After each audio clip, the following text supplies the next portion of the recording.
They called it a race riot for over 100 years. It wasn't a riot. It was a coup, the only successful overthrow of a democratically elected government in United States history. And it happened right here, on American soil, carried out by American citizens against an American city. And for more than a century, the history books buried it. If you believe these stories deserve to be told, subscribe to Hidden Black Files right now and hit the bell. What you're about to hear was deliberately hidden from you. Let's change that. The year is 1898. The city is Wilmington, North Carolina. And against every odd stacked against them in the post-Civil War South, Wilmington's black community was winning. This was not a small thing. This was extraordinary. Black doctors, lawyers, teachers, and business owners were not just surviving in Wilmington, they were building. They were governing. 3 black aldermen held seats on the city council. Black residents were voting, running businesses, competing, and thriving in ways that would have been unimaginable just 1 generation earlier.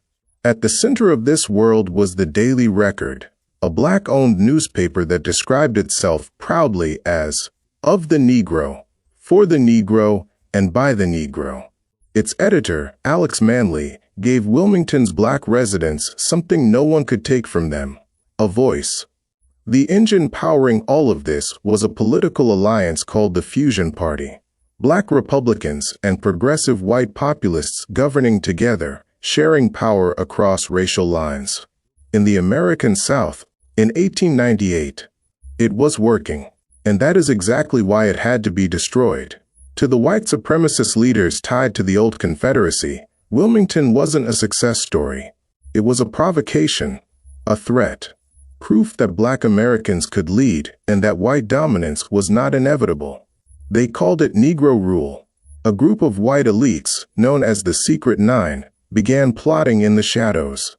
They launched what they openly called a quote-unquote supremacy campaign, using fear, propaganda, and violence to systematically dismantle everything Wilmington's black community had built. They even issued a document, the White Declaration of Independence. Their words were precise and deliberate. We will no longer be ruled, and will never again be ruled, by men of African origin. This was not a whisper. This was a public declaration of war. But here's what they didn't tell you. Before the guns, there was the media. White-owned newspapers across North Carolina ran stories claiming black residents were becoming too bold, stockpiling weapons, preparing for violence. It was propaganda, deliberate, targeted, designed to inflame.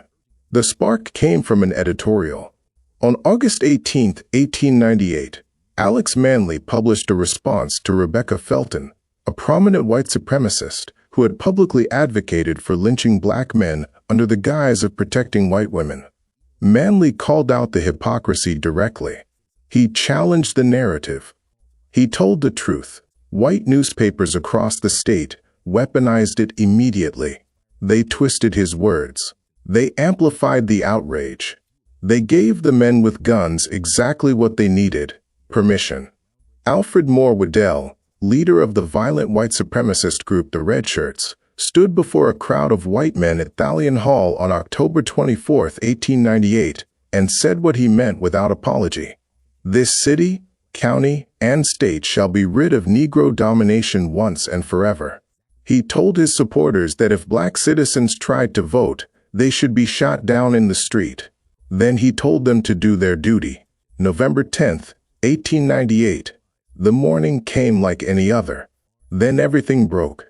Alfred Waddell led a mob of more than 500 armed white men into the streets of Wilmington. Their first target was the Daily Record. Alex Manley had already fled. He had been warned. The mob burned his newspaper office to the ground anyway. Then they posed for photographs in front of the smoldering ruins. Celebrating. What followed was systematic slaughter. Armed militias, including the Wilmington Light Infantry, moved through black neighborhoods with rifles and a Gatling gun. Families ran. People were hunted. Some estimates placed the death toll at 60 or more. The true number has never been confirmed, because many victims were thrown into rivers or buried in secret graves. The elected mayor, a white Republican named Silas Wright, was dragged out of office at gunpoint and forced to resign. Every elected official who stood for multiracial governance was removed under threat of death. Alfred Waddell declared himself the new mayor before the day was over. In one morning, a functioning democracy had been dismantled by a mob, and not a single perpetrator was ever charged. Before we go further, if this history is hitting you the way it should, take a moment and support the channel. Subscribe, hit the like button, share this video. Every action you take helps these stories reach people who were never taught them. We'll be right here. What came after the massacre was just as calculated as the massacre itself. The red shirts didn't just burn buildings. They erased a world. Black families fled Wilmington in the chaos, some into the swamps, some into neighboring towns, some never returning. Homes, businesses, and generational wealth gone overnight. Survivors often didn't know what had happened to their family members. Some never found out. The men who led the massacre were celebrated. Alfred Waddell, the man who ordered black citizens shot in the streets, became mayor of Wilmington. Charles Aycock, who helped orchestrate the broader white supremacy campaign, became governor of North Carolina. Schools and parks were named after both men for decades. The legal architecture followed quickly.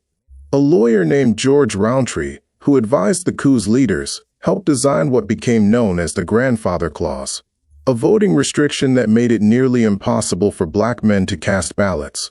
If you couldn't read or couldn't prove your grandfather had voted, you were out. Almost no black men in Wilmington could meet those conditions. That was the point. It was one of the earliest blueprints for what would become Jim Crow. Wilmington did not elect another black official until 1972, 74 years later. And in the history books, the massacre was recorded, when it was recorded at all, as a race riot, a mutual conflict, an unfortunate event for both sides. The lie lasted more than a century. The truth came back slowly, the way suppressed truths always do, through writers, descendants, and people who refused to let it disappear. Charles Chestnut fictionalized it in The Marrow of Tradition not long after it happened. Philip Gerard excavated it in Cape Fear Rising. Historians kept pulling at threads.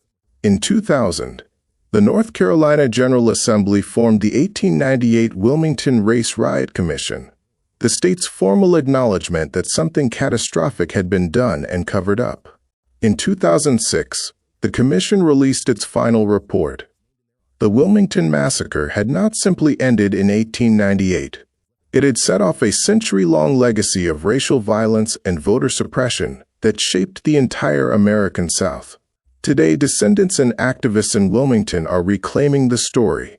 Streets and schools named after the men who carried out the coup are being renamed. Memorials are being built for the people who were killed.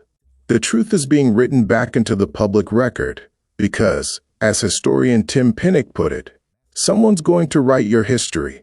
You can let someone else write it, or you can write it yourself. The Wilmington Massacre of 1898 is not a footnote. It is a case study in what happens when black political power grows strong enough to threaten a system built on racial hierarchy, and what that system is willing to do to protect itself. A thriving, self-determined black community. A free press. Multiracial democratic governance. All of it dismantled in a single morning by men with guns and the state's implicit blessing. And then hidden for 100 years.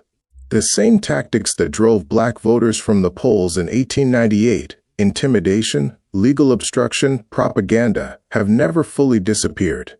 They have only been updated. Voter ID laws, racial gerrymandering, polling place closures in majority black precincts. Wilmington's story is America's story. And it is not finished.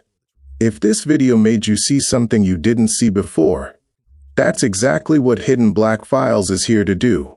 Subscribe to the channel. Share this video with someone who needs to hear it.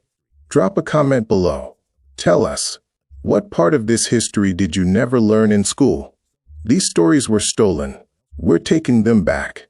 Subscribe to Hidden Black Files and help us make sure history like this is never buried again.